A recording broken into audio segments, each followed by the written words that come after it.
آپ جیسے لوگ ماشاءاللہ امریکہ میں بیٹھے ہیں اور ہم پاکستان میں بیٹھے ہیں، جی تو سر۔ پاکستان کے جو حالات ہیں خصوصاً ہوں سیکٹیرین وائلنس کے حساب سے، وہ شاید آپ کی نظر سے گزرتے رہے ہوں گے کہ ہوں ہمارے ہاں ایک کوئی بھی ایشو کہیں پہ بھی ہوتا ہے تو اس کا اثر پوری دنیا سے، وہ پاکستان میں اور بالخصوص شیعہ مکتب فکر سے جو تعلق رکھتے ہیں ان پہ ہوں لازمی آتا ہے۔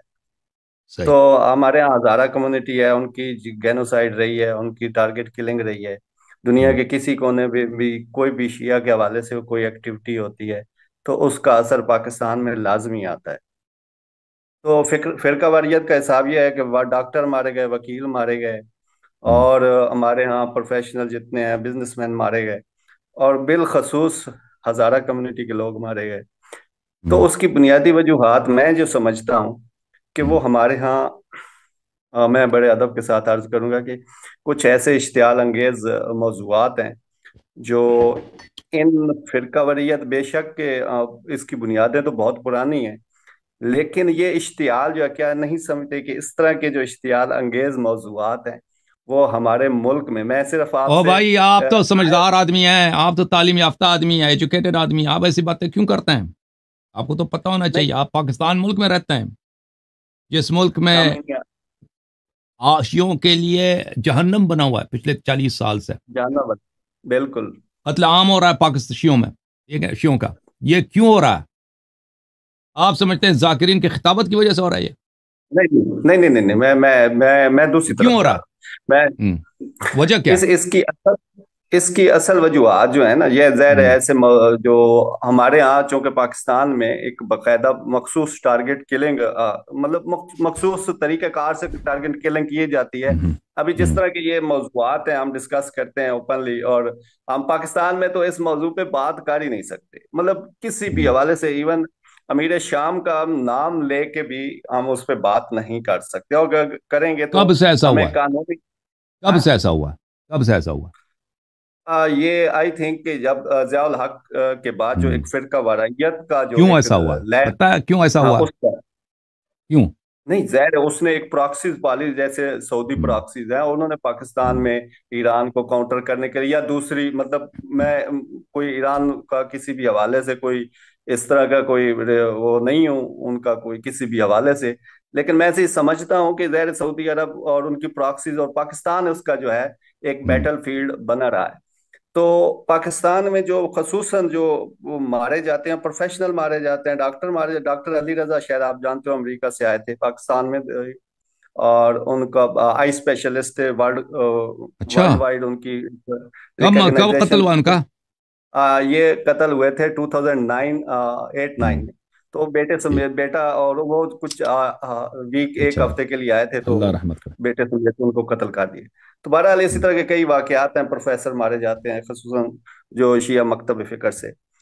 تو یہ جو ہمارے ہاں ایک تو یہ پرابلم ہے، اس کا ہوں پاکستانی کمیونٹی، شیعہ کمیونٹی کے حوالے سے آپ کیا سجیسٹ کریں گے کہ کیونکہ آپ تو وہ کھل کے بات کر سکتے ہیں، دیکھیں بھائی، میں ہم آپ تو کو بتاتا ہوں، دیکھیں، یہ پاکستان میں جو کچھ ہوتا ہے نا، اور صرف پاکستان میں نہیں ہے، وہ دنیا کے بہت سارے ملکوں میں، پاکستان میں آرم جو ہے وہ کانفلکٹ ہے شیعوں کے ساتھ، اور دوسرے ملکوں میں بھی ہوتا رہا ہے۔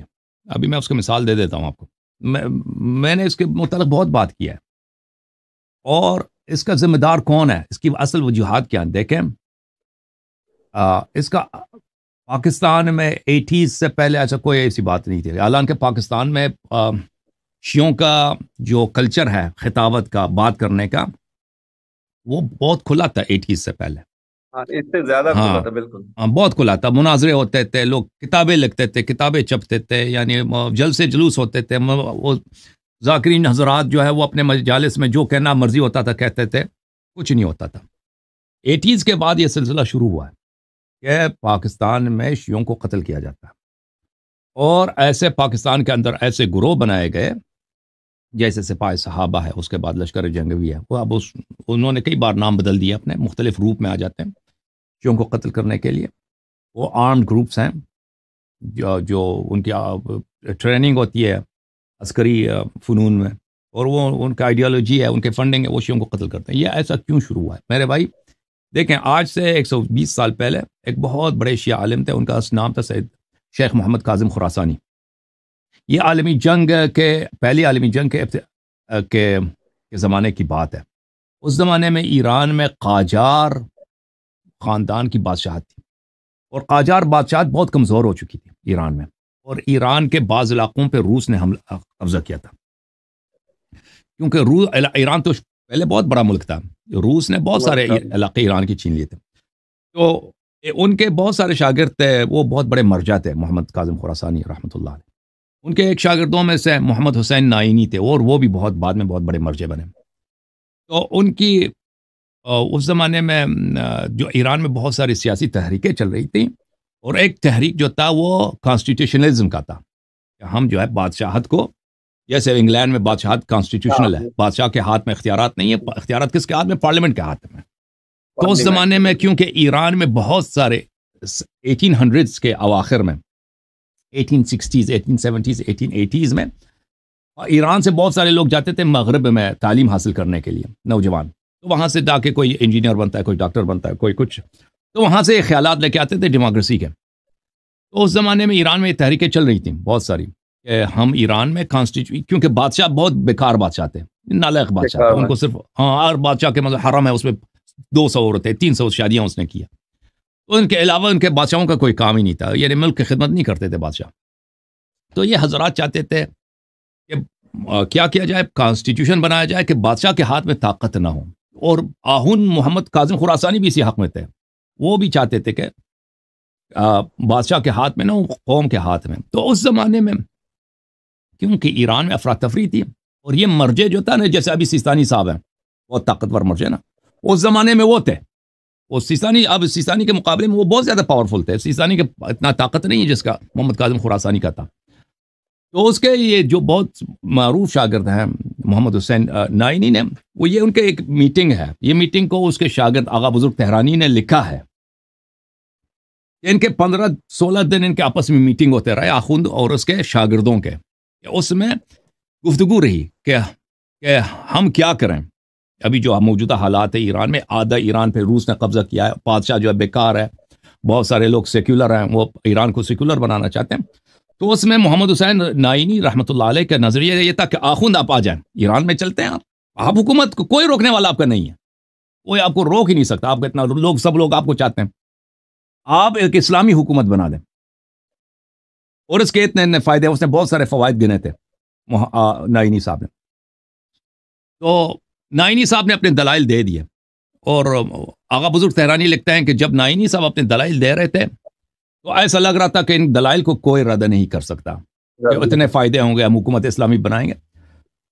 پھر آخوند سنتے رہے، آخوند نے کچھ جواب نہیں دیا. جب 2-3 جلسوں کے بعد، میٹنگز کے بعد، وہ بہت دیر تک بات کر، ان کی بات ختم ہو گئی تو آخوند نے بات کرنا شروع کر دیا. آخوند نے جو جواب دے دیا محمد حسین نائینی کو، اپنے شاگرد کو، اس میں بہت سارے دلائل ہیں. دلائل کو کور کرنا ممکن نہیں ہے. اس میں جو اس نے دلائل لیے، ان دلائل میں ایک دلیل یہ ہے کہ ہم شیعہ علماء اگر حکومت بنا دیں، پہلی بات یہ اس کی کوئی شرعی حیثیت ہے ہی نہیں، اہل بیت علیہ السلام کا حکم نہیں ہے، یہ کوئی حدیث، کوئی روایت نہیں ہے کہ ہمیں حق ہے حکومت بنانے کا. ان کے علاوہ بہت سارے وہ رد کرتے ہیں اپنے شاگرد کی باتوں کو. اس میں ایک دلیل یہی ہے کہ اگر ہم حکومت بنائیں گے تو اس کا نتیجہ یہ ہوگا کہ ایران میں ہماری اکثریت ہے، لیکن دوسرے ملکوں میں ہماری اکثریت نہیں ہے، شیعوں کی اکثریت نہیں ہے. اس کا نتیجہ یہ ہوگا کہ وہاں پر شیعوں پہ سختی بڑھ جائے گی.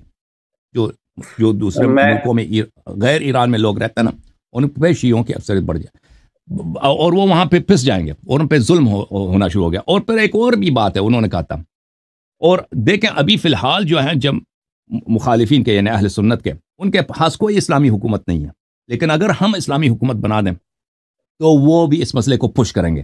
ان کے علماء کو بھی حوصلہ افزائی بنے کہ روافظ نے بنا دیا، ہم ان سے کیا کم ہے. اور پھر اگر وہ عالم اسلام میں وہ حکومتیں بنانا شروع کر دیں، وہ ہمارے ضرر میں ہیں، کیونکہ وہ جتنے ان کے حکومتیں سیکولر ہوں گے وہ ہمارے فائدے میں.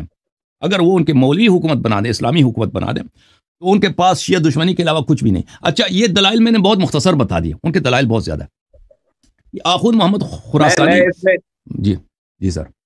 میں اس میں یہ ایڈ کروں کہ جب ایرانی انقلاب کے بعد خصوصاً پاکستان میں ایک تحریک شروع، تحریک فقہ نفاذ ہوں، فقہ جعفریہ، ہوں، تو جی آپ دیکھیں کہ ایک ملک میں 10% شیعہ آبادی اگر وہ چاہے کہ میں 90% پہ اپنا نظام اپنا فقہ نافذ کروں، تو وہ تو لازمی ہے کہ وہ دوسری طرف سے ایک ریزسٹنس سامنے آئے گی، اور پھر جی ادھر سے ایک لشکر جنگ بھی تشکیل پایا، اور یہاں سے یہ ایک وار ایسی شروع ہوئی جو ابھی تک، جس کی آگ ابھی تک ہمیں محسوس دیکھیں ہو رہی ہے اور روز.